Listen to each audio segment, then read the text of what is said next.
Good morning, Wellsprings. For those of you I might not have met yet, my name is Teresa. We are streaming live today, and we hope that wherever you are, the Spirit's with you too.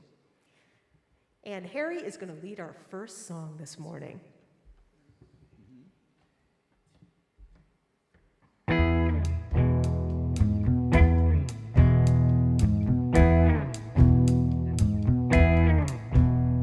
I'm living in a sunset, lightning in my bones.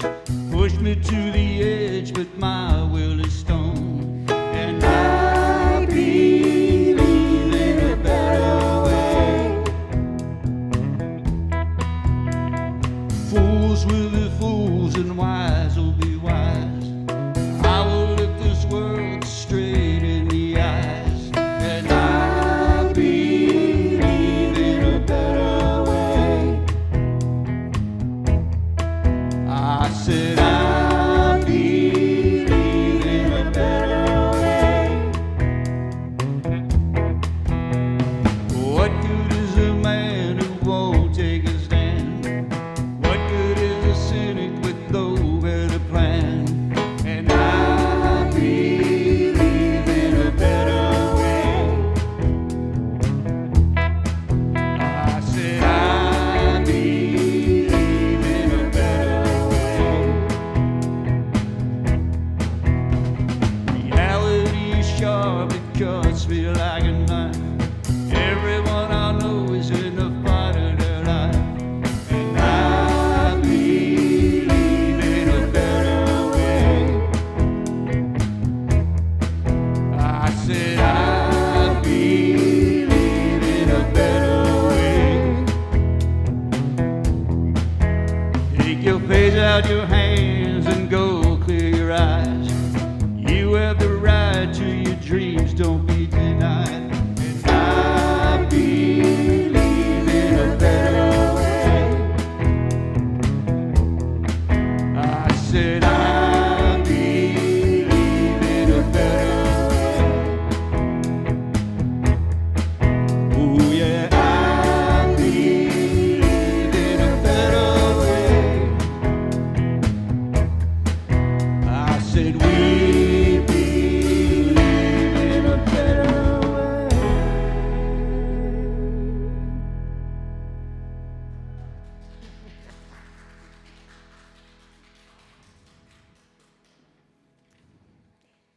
I do believe Harry's going to lead our next song as well. I think Andy is. Oh, Andy is, yes. He scared me.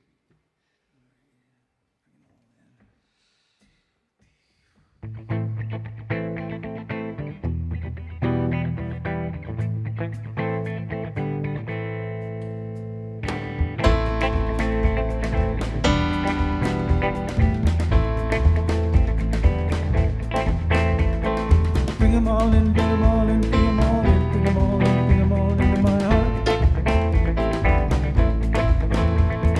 Bring 'em all in, bring 'em all in, bring 'em all in, bring 'em all in, bring 'em all into my heart. Bring the little fishes.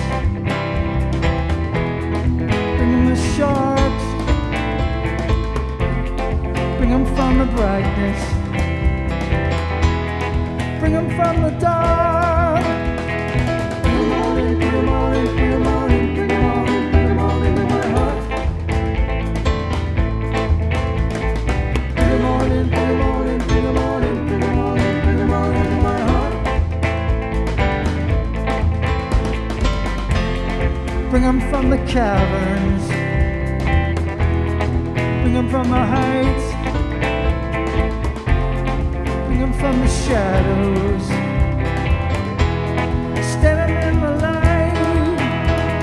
Bring them all in, bring them all in, bring them all in, bring them all in, bring them all into my heart.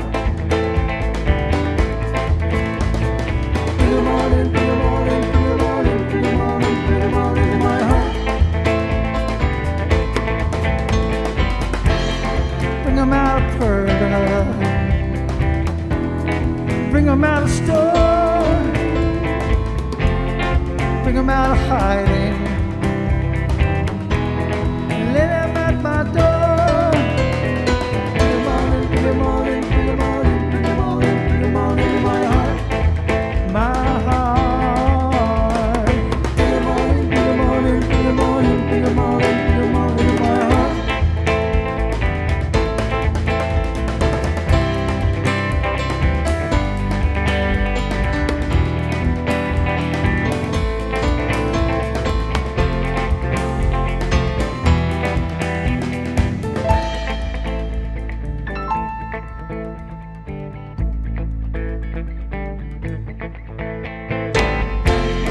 Bring the unforgiven.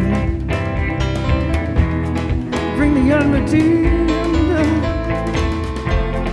Bring the lost and nameless. Let them all be seen. Bring them out of exile. Bring them out of sleep. Bring them to the portal. Lay them at my feet.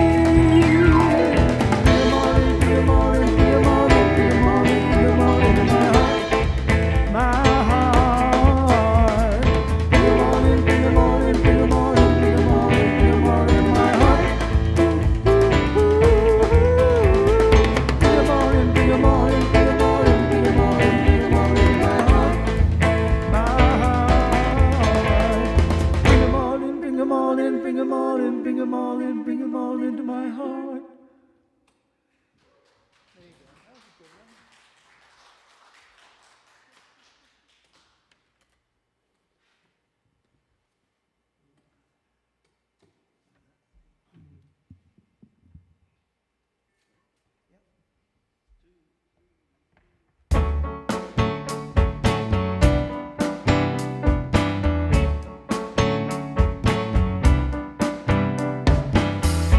Wake up, kids, we got the genius disease.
Welcome to Wellsprings from Home.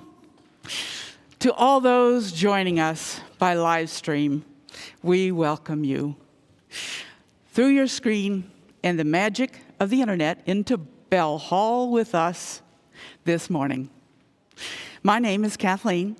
My pronouns are she and her, and I'm honored and blessed to be leading our worship service today.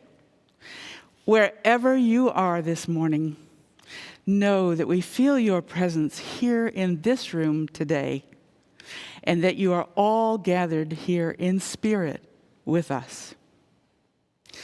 Each week, when we gather, we light a chalice as a symbol of our spiritual heritage as Unitarian Universalists.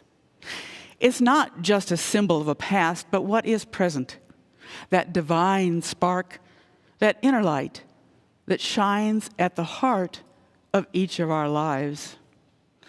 As we light our chalice, may we share our light with each other and with the world. We've asked Jill to come forward to light our chalice. And after she's done so, we'll say the words together.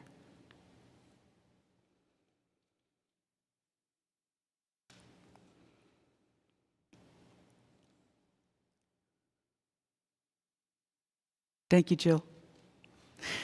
We light our chalice to celebrate the path lit before us, the warmth of kindness that shines from within us, and the radiance of wisdom that is shared between us and never goes out. Good morning. Our mission here at Wellsprings is to be a community charged full with the charge of the soul. A couple of weeks ago, I was visiting beloved friends in the high desert in Prescott, Arizona. I was absolutely blessed to be invited to attend an open meeting of Alcoholics Anonymous. This particular meeting is held in an old lodge in the Prescott National Forest. Most of the folks who call this meeting their home are Native Americans. As the newcomer to the circle, I was welcomed with great warmth and generosity.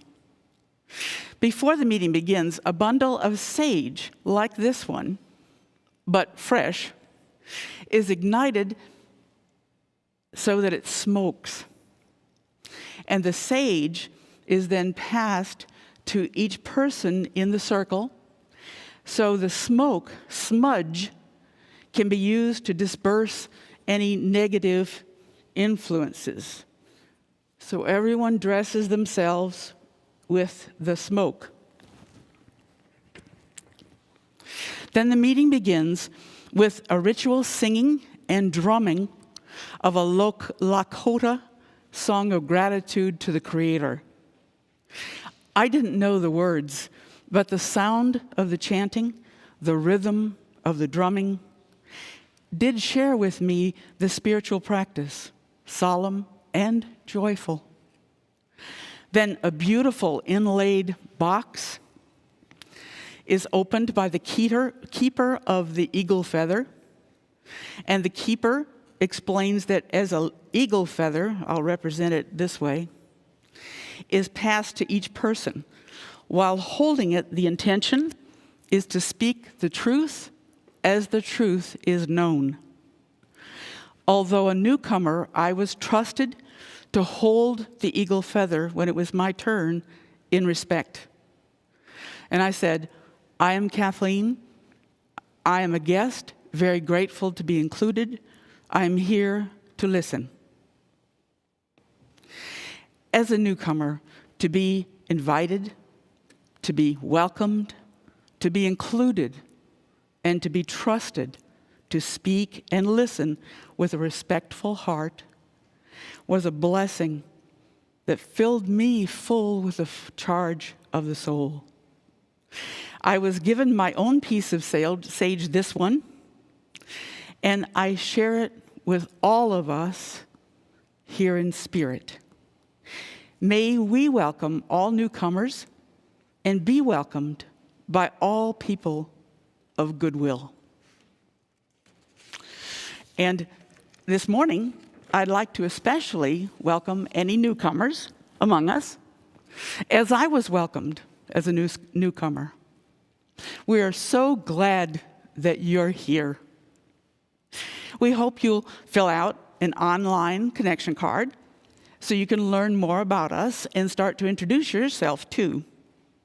There's a link to the online connection card on the video description below. If you'd like to interact with others who are joining online this morning, there's also a live chat available on your screen. To access it, you'll need to have YouTube or Google account, but then just sign in and then click the live chat button to say hello. We have a few announcements we'd like to share this weekend, and for that, I'll turn it over to our Membership and Communications Coordinator, Jessica Heike. Jessica? And I have 3 announcements for you this week. The first is that this week is actually your last opportunity to sign up for our Showing Up Against Racism small group if you're interested.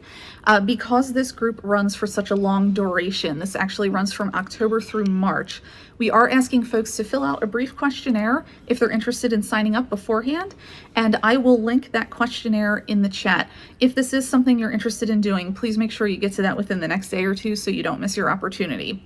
Second announcement is that coming up on Saturday, there's actually an opportunity for kids and families to meet up outside at the Montgomery School for a tie-dye activity. So this will be hosted by Miss Carol, and we're just asking any participants to bring their own shirt or any item that they would like to tie-dye on Saturday. I'll put some information about that into the chat as well.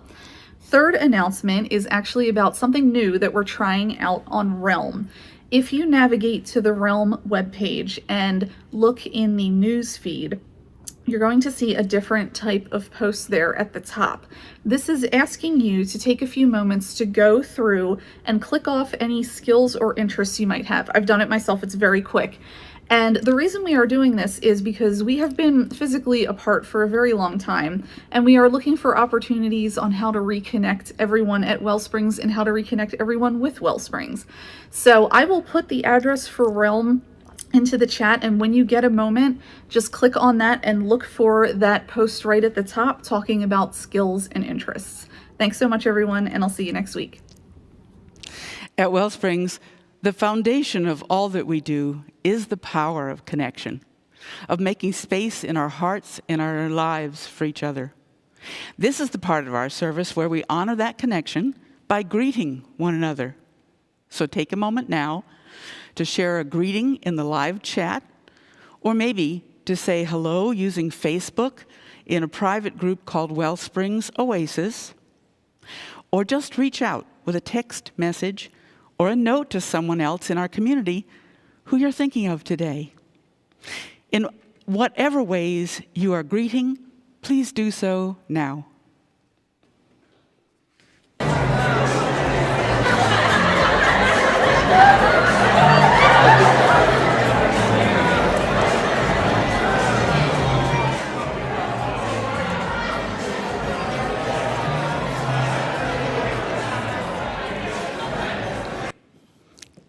Thank you for those warm greetings. Immediately after our service, you're all invited to connect face-to-face with our staff and other members of the congregation during our online coffee hour, hosted on Zoom at 11 a.m. Eastern. Just click the Zoom link on the video description below to join. And we'll also share the link again in the chat as we come to the end of the service. And I invite you now into our time of generosity, an opportunity to express our gratitude for the ways that Wellsprings impacts our lives and the lives of others. If you care about this community, if it's helped you through these times that we're living in, we hope you'll honor what this place means in your life by sharing a gift with us. If you'd like to put something in the virtual hat today, just text WSprings to 73256. A link will pop up so you can make a gift online. There's also a link to our online giving form in the video description below. Thank you for all the ways your gifts of time, effort, energy, money, kindness, attention, and care all support our Wellsprings community and the communities and partners that we support beyond our doors. Our offering will now be gratefully received.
Having shared energy between us and giving beyond us, let's take some time now to reground into that deep and soulful energy that's within.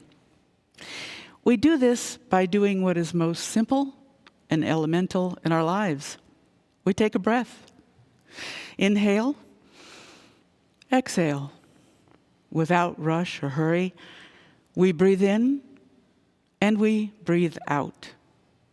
There's nowhere else to go, nowhere else to be, so let's be here together now as we prepare for our time of mindful silence. We follow these words from Thich Nhat Hanh into our time of meditation. If we want to enter heaven on earth, we need only one conscious step and one conscious breath. Let us cultivate peace and experience presence in this quiet time together.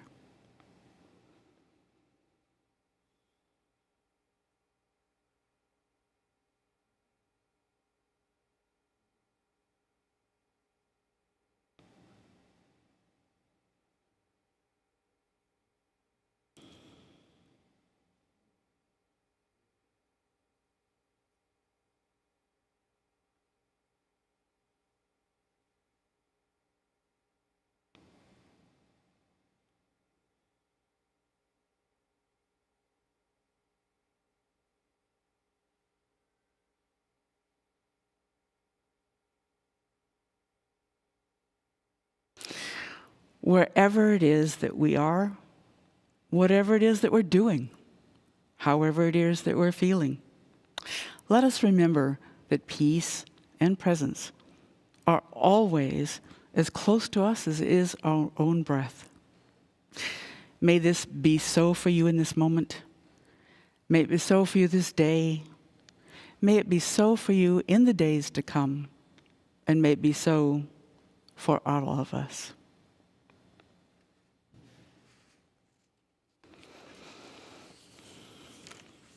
As we've returned temporarily to this online way of worshiping together on Sunday mornings, our congregation's children have also returned to their online gathering for Youth Spirit and are once again meeting on Zoom every week at 9 a.m. Eastern.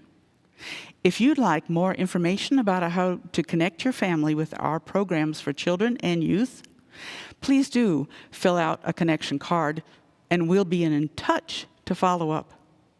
But for now, we have a message from our Youth Spirit Director, Carol Breslin, for this week's Youth Spirit Yell. Hi, Wellsprings. Carol Breslin, Youth Spirit Director here at Wellsprings. I just wanted to send a Youth Spirit yell out to everyone and share a few announcements about what is happening for kids and youth this fall in our congregation. First off, this coming Saturday, I wanted to let you know there's going to be a tie-dye event on Saturday, October the 2nd, for kids 5 to 12 years old and their families. So bring a shirt or a canvas bag and come make some really cool, unique art with us.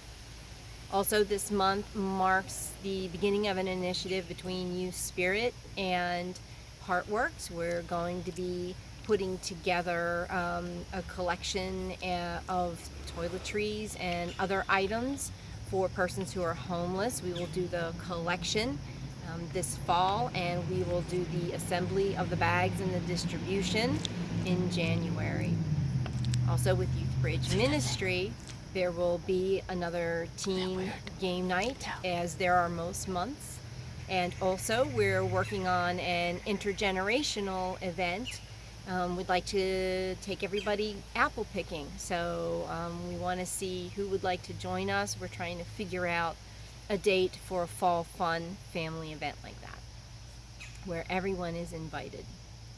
And lastly, Youth Spirit, the program year has begun. That is also for 5 to 12-year-olds.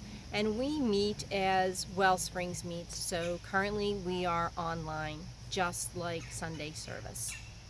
Now you can get information about all of these events on Realm and on the Weekly, but the best way for us to keep you informed would be if you were to fill out the annual Family Faith Formation form.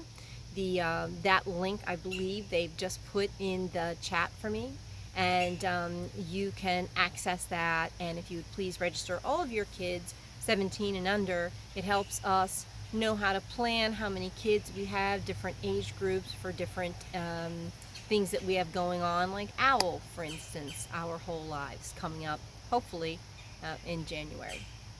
So thank you so much. Have a wonderful fall, and I'll hope to see you real soon. Bye-bye.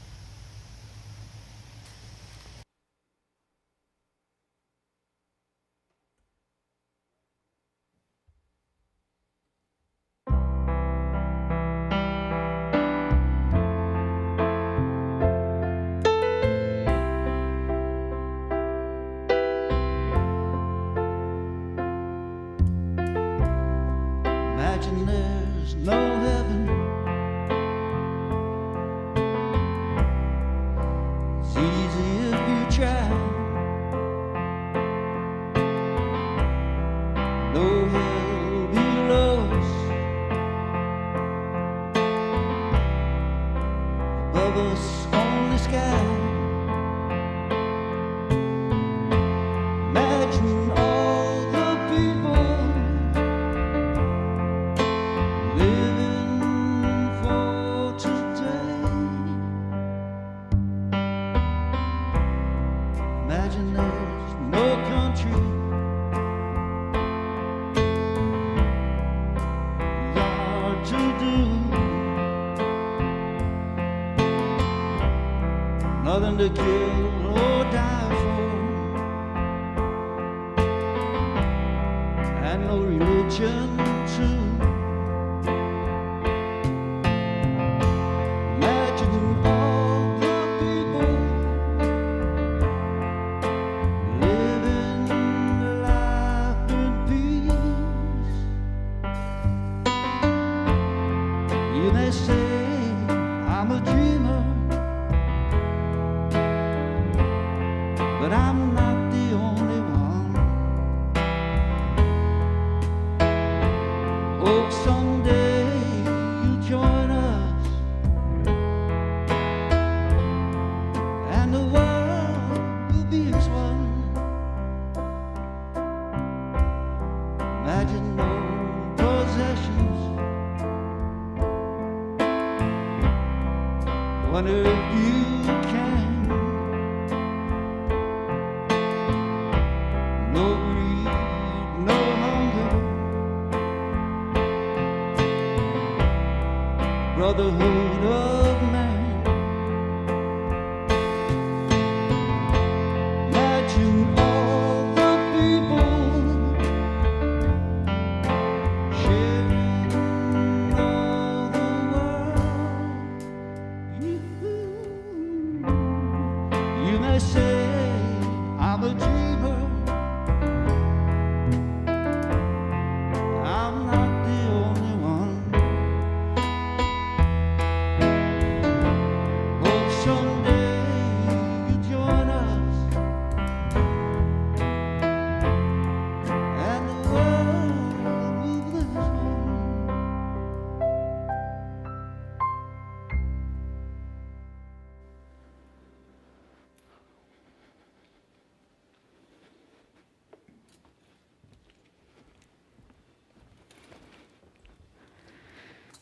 Thank you, Harry. And Andy and Chris. Make this a little lower. So when I was in high school, I was in the marching band. Was anybody else in the room here today in the marching band in high school? Oh, Chris. Chris, our drummer. That's it? Chris, you and I are the only cool people in this room. I'm sorry. I know. Ah, and Carl from the other room. The drummers are high-fiving for those of you who are, for all of you who are watching us online, joining us online. So in marching band, we were so cool that we had these pants. You remember the pants, Chris? 100% polyester up to here, suspenders, right? They were ridiculous. I have no idea why these pants were necessary. But they had hemmed cuffs at the bottom of the pant leg, which was really important because in marching band, you're moving around a lot, right? Obviously, your hands are busy with your drums or your clarinet. So you need those god-awful pants to stay up and fall reliably at your ankles so as not to trip all over yourself while you march all over the field.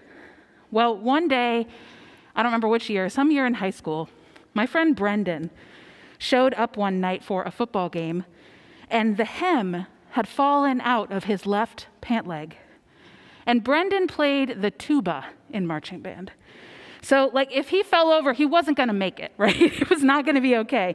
And these pants were just pooling around his left shoe, and we had no idea how to help him. We were a bunch of high schoolers sitting around a public school band room, right? Nobody had a sewing kit. Nobody had safety pins.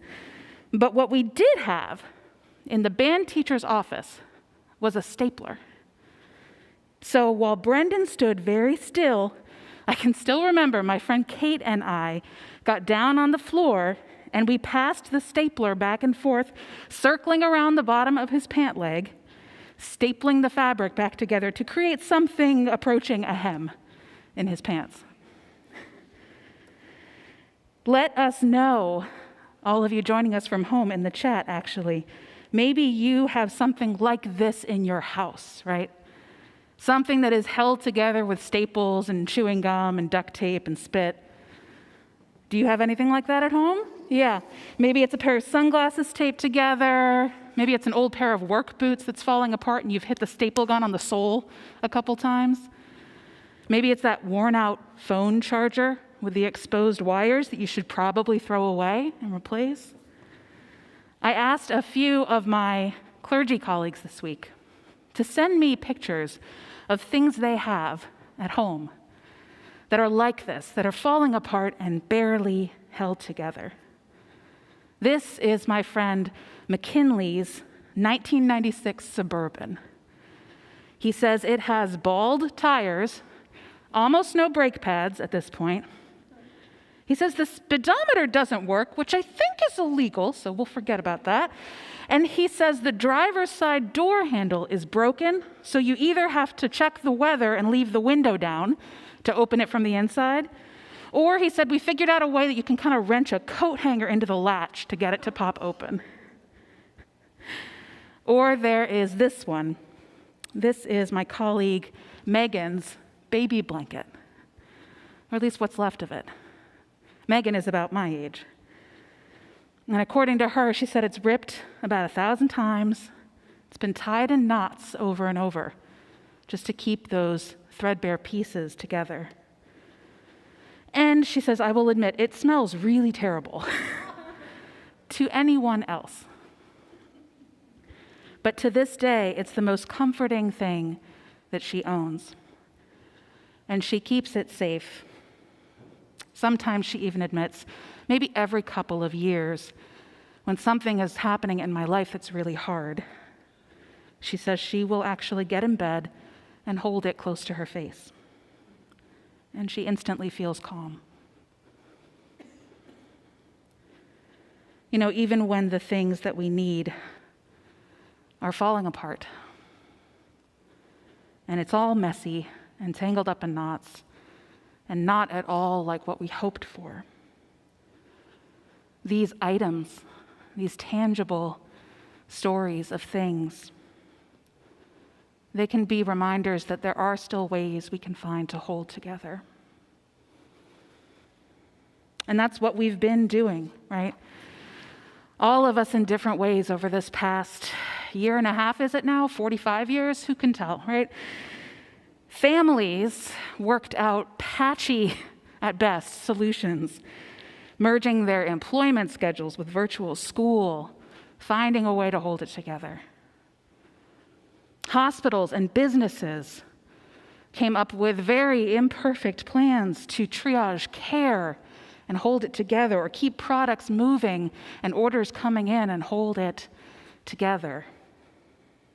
Here, as you can see, we have worked out temporary solutions for online services, then had to switch over to a new temporary solution for these live broadcasts, which hopefully we'll be swapping out again soon for yet another temporary solution for in-person worship with limited attendance. We have found ways to hold things together. The Buddhist nun, Pema Chodron, has a wonderful book called When Things Fall Apart. And I think there's a reason it's a #1 bestseller.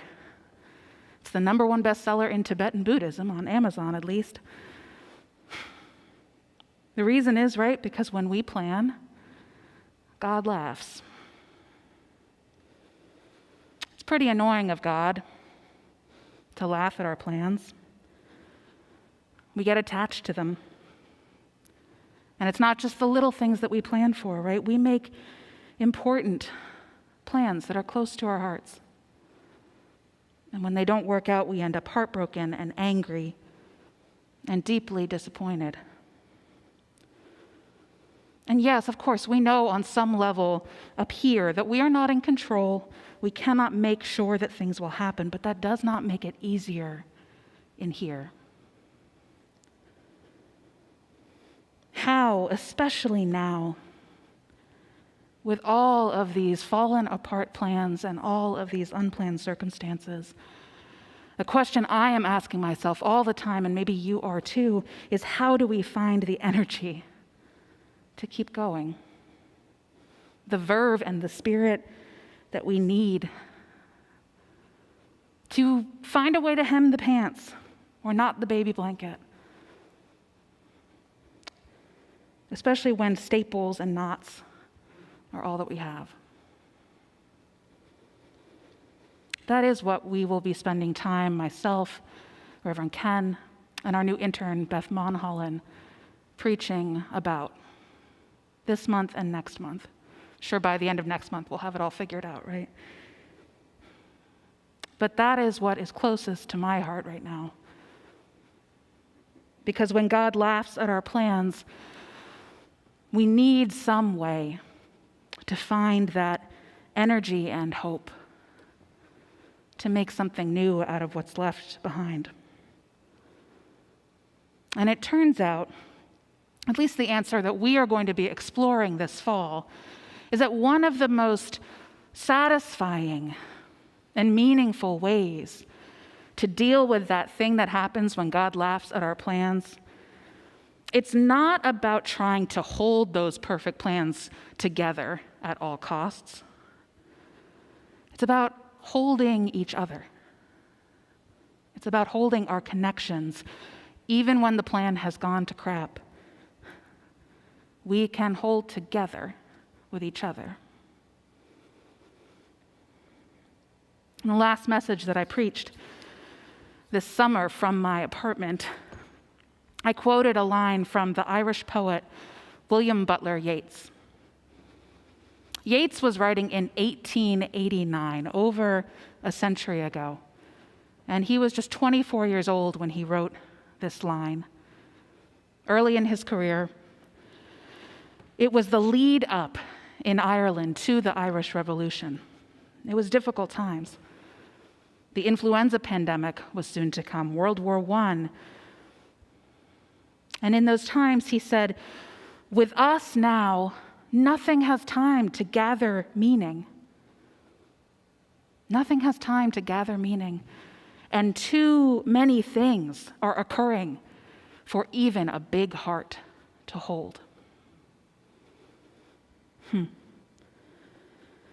I talked in that last message about how that feels like it could have been written yesterday, right?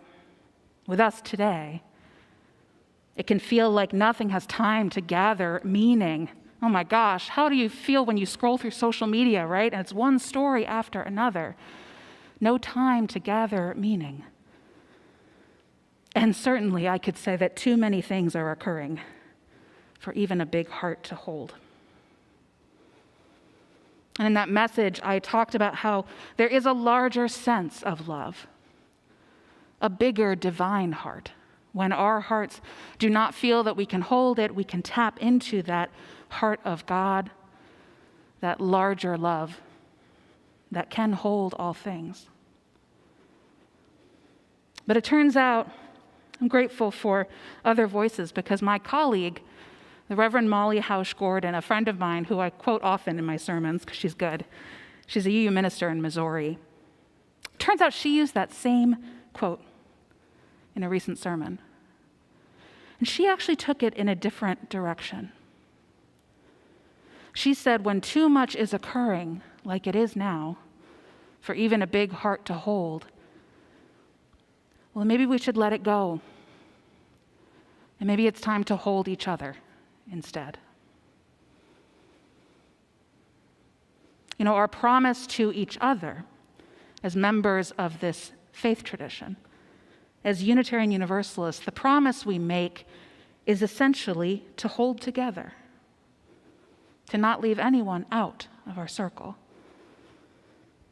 We covenant, I'm quoting the UU bylaws here, believe it or not. We covenant to affirm and promote the inherent worth and dignity of every person, the inherent belovedness of each person.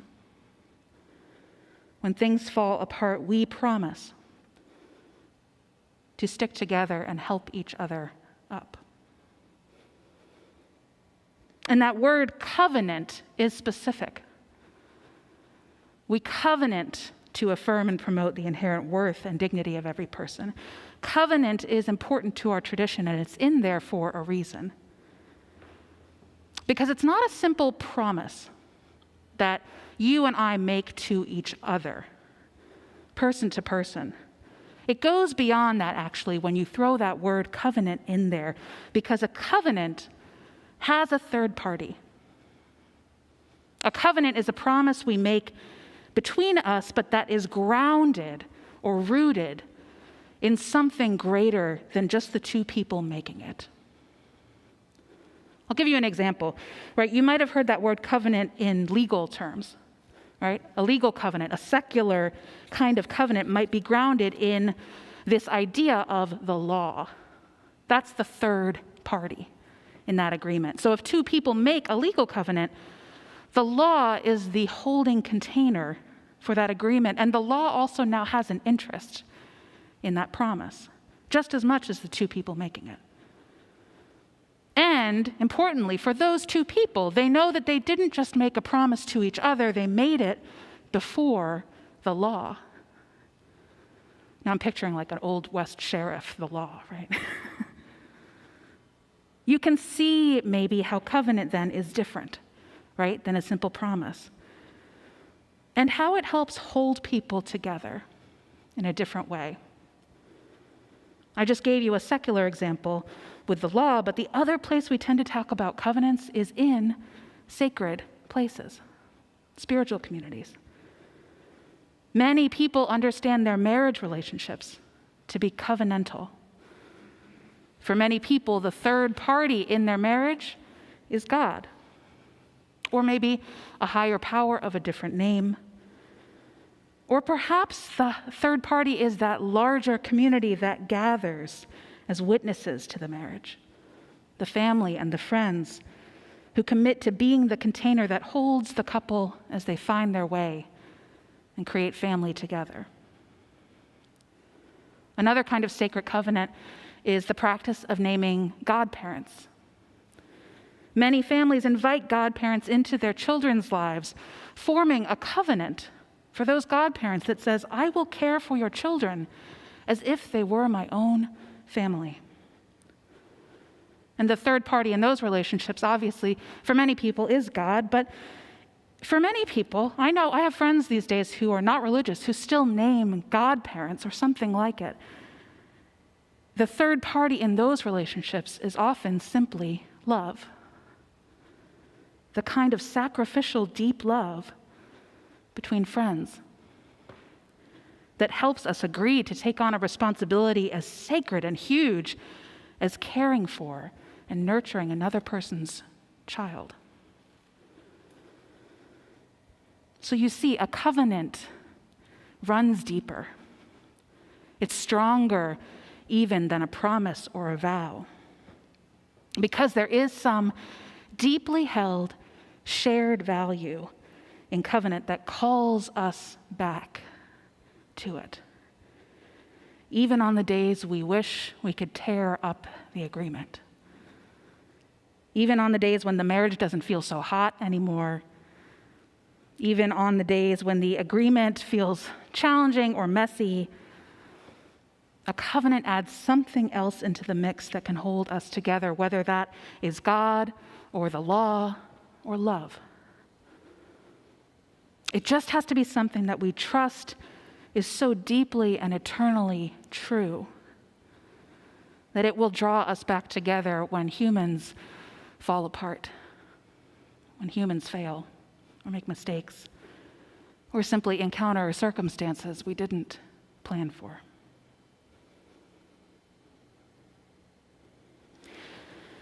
Those covenants help us not at all to ignore the problems. A covenant is not an excuse to look past something that is harmful at all, but rather it might be the thing that helps you look for a way to fix it or heal it, that helps you search for the stapler in the teacher's band room office, or find a way to knot the threads of the blanket back together, or work out that cockamamie door handle solution that can keep this truck we're on riding for a little longer. Back about 15 years ago now, I was making two big changes in my life at the same time. I was applying to divinity school. I was leaving my job in the nonprofit world to start the process of becoming a minister.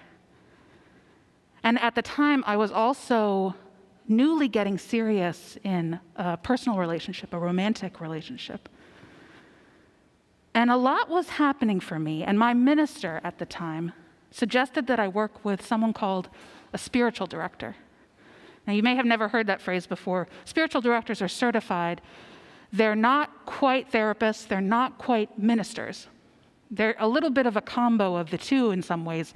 They work one-on-one with people who have deep spiritual questions, something they want to investigate over time, person to person. So my minister recommended, as he does for most people who are planning to go to divinity school or seminary, that I spend some time with a spiritual director clarifying the big spiritual questions that were on my heart. And it turns out, as I was planning to make one big commitment to become a minister and thinking about the possibility that I would make another big commitment with this person, that was kind of what was on my mind. And the way it showed up in our conversations was that I was really wrestling with the idea of the promises we make in a wedding ceremony, when people marry. You see, my parents are divorced. Anybody else? I got a couple hands. My partner at the time, his parents were divorced. I knew the statistics. What is it now? At least half, over half of marriages end in divorce. And I was really struggling with that from the other side. Because knowing that reality, how would I promise in public, before God and the law and all the people I love, to make a commitment that might not hold? To say that we would be together forever felt like promising something I couldn't honestly promise. I wrestled with that. And I remember asking my spiritual director, who I knew was married, had been married for decades, I said, how do all these people stand up there and solemnly swear to be together forever when we know that for at least half of them, it's not going to turn out that way? How did you do it? I put her on the spot, I'm sure. I said, how did you do it? Did you think about that on your wedding day? She said that she had thought about it. Maybe not on her wedding day, but she said, I have thought about that a lot in the years since. My spiritual director said that she and her husband had faced, as every couple or group or friendship, any two people will face difficult moments that did threaten to sever those promises that they made to stay together. But somewhere along the way, as they made adjustments and duct taped all those inevitable broken pieces back together, she said she realized that at the end of the day, the most important vow they'd made was simply to love each other. And she did feel like she could hold that vow with integrity no matter what happened. Love was the value that called them back in their covenant. And that meant, she said, that the core of their partnership was truly loving each other, truly knowing, keeping their communication. I remember this phrase specific, honest and vital. Keeping their communication honest and vital so they could know and love one another, even if at some point that knowing and loving meant dissolving the marriage. And paradoxically, she said, I actually think it's not insisting on a specific kind of future, but rather knowing that that love was what our promise was grounded in, that's kept us together.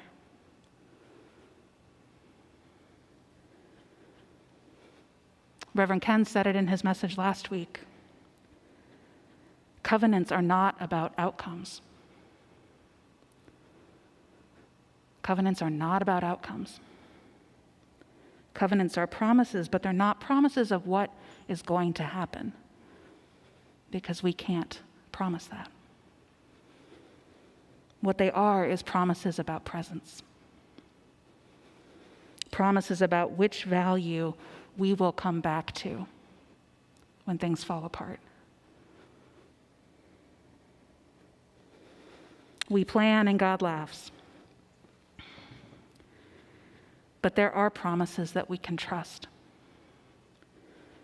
When we make those deeply held covenants with one another, those growing, evolving promises, we can ground them in something that will never change for us. Maybe that's love. Maybe it's trust in the basic goodness of each person.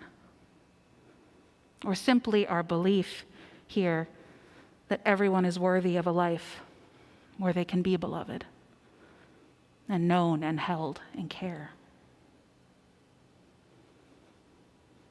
It's not the same as knowing what's going to happen, but I do think it's satisfying and it's meaningful. I have a little closing story about McKinley's truck, if you want to hear it. Actually, I don't know, Jim, can you go back 2 slides and show us McKinley's truck again, the Suburban? You see, after he told me all about how it was falling apart, right, held together with chewing gum and faulty wiring and that broken speedometer that still makes me nervous, hearing him talk about it, then he told me that when he was in college, he would use that huge vehicle to drive around at night, picking up friends who'd gotten too drunk at parties, so they wouldn't get in a car and try to drive, so they'd have a safe ride home. He said, I developed a bit of a reputation for it, actually, and well, McKinley is the sort of person to not leave anyone behind, so he told people to just start giving out his number to anybody on campus who needed a ride. And at the College of William and Mary in the early 2000s, he ended up spending nearly every weekend night out in that busted up Suburban, helping busted up people make their way home safe. It was such a good idea, in fact, that the student government decided to fund it and hire some drivers and, thank God, buy some functioning vans And from those barely held together beginnings, grounded in something good, the college created the Safe Ride program in 2009, which is still bringing students home from parties on the weekend, no questions asked, all in one piece today. We can choose to hold together, to hold to what is most true. And as my otherwise colleague, Reverend Molly, said, remember when life is too much to hold, remember that we were never asked to hold all of life. We were only ever asked to hold each other. Amen. And may you live in blessing. I invite you to join me now, Wellspringers, from wherever you are, in the spirit of prayer.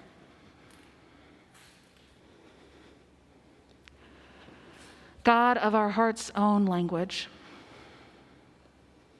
holy presence with us in our lives, no matter how we are doing, no matter what is falling apart. May we remember this morning not only to look out for you, for the light that you bring on a Sunday morning, but also for each other and for the ways that we might find what we are seeking in the open hands ready to hold ours all around us. For these prayers I've spoken out loud and for the prayers that all of us are carrying silently on our hearts this morning, we say amen.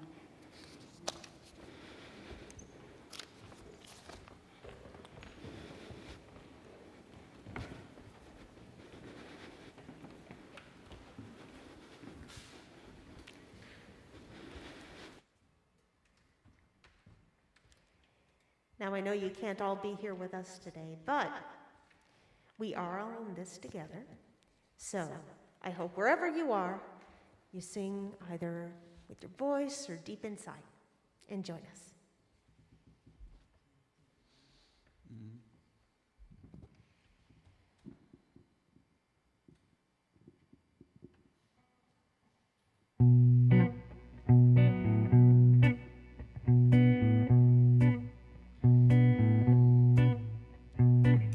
Woke up this morning, I suddenly realized we're all in this together.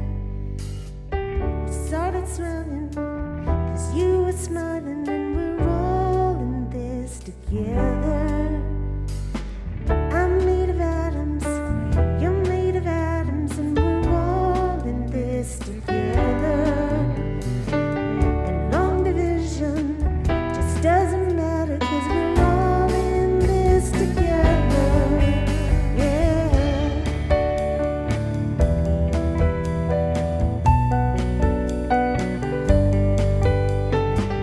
I saw you walking in the city, and we're all in this together.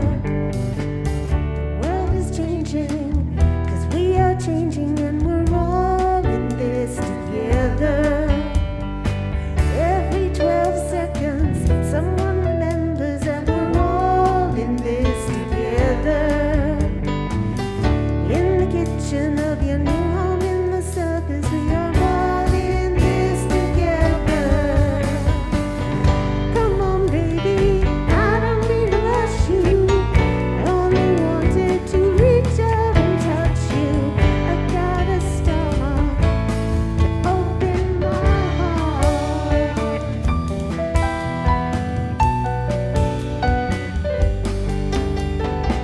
Now I know you think about jumping ship before it sinks, but we are all in this together. Ask a scientist, it's quantum physics, we are all in this together. And on the railway, we feel like strangers, but we're all in this together.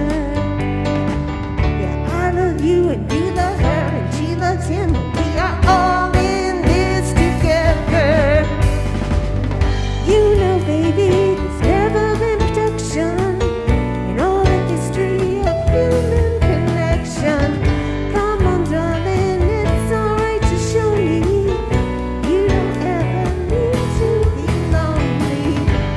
once you start to open your heart.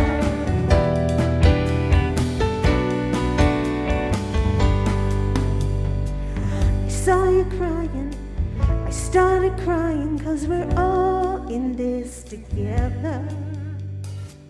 And then religion, it's a big decision, but we're all in this together. We are all in this together. We are all in this together. We are all in this together. We are all in this together. We are all in this together. We are all in this together. We are all in this together. We are all in this together.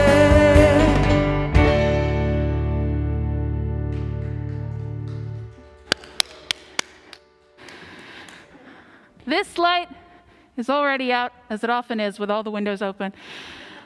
But the source that sparked it is still with each of us. Oops, I should be on the stage for this. But the source that sparked it is still with each of us.